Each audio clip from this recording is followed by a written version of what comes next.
The DA can reveal today, following information received from the national government, that the largest ANC metros have wasted almost 20 billion rand in unauthorised expenditure over the last 5 years.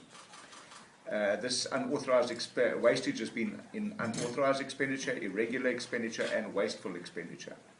The voters of South Africa deserve to know who the ANC's mayoral candidates are and who in the ANC will take responsibility for fixing this mess, this unacceptable wastage. And we also need to allow the voters of South Africa to know who the candidates are going to be so that they don't vote for a cat in a bag. The delay from the ANC to name its mayoral candidates has meant that the people of the battleground metros in this election have not yet been given the opportunity by the ANC to fairly and openly interrogate their options in election 2016. It has been 46 days since the ANC launched its manifesto, and yet in that time it has only been the DA whose mayoral candidates have been on the ground engaging voters on issues important to them and their lives.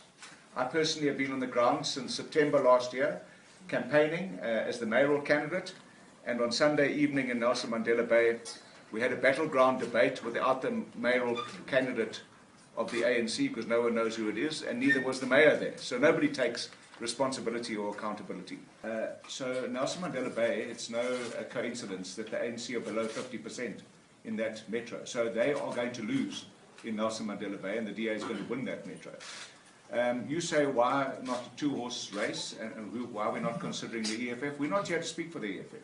We're here to speak for the Democratic Alliance.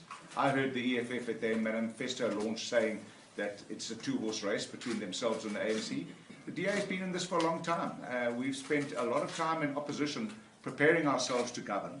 So that's why we believe it's a two-horse race. So I won't speak for other political parties.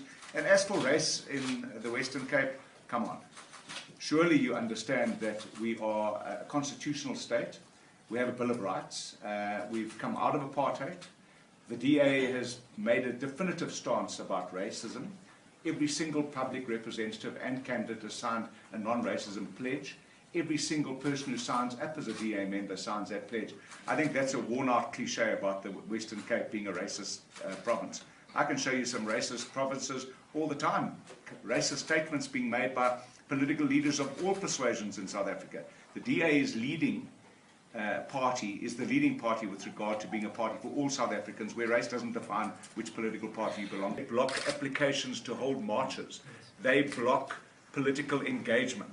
And that is a big hurdle that we are faced with. Where the ANC, the more threatened they become, the more parochial they become, they abuse state resources, they close down state resources to competing political parties, and that is a big issue. We are not going to lie down and take it. We will contest them on every single way, and a perfect example of that is the fact that the SABC will not fly to our adverts.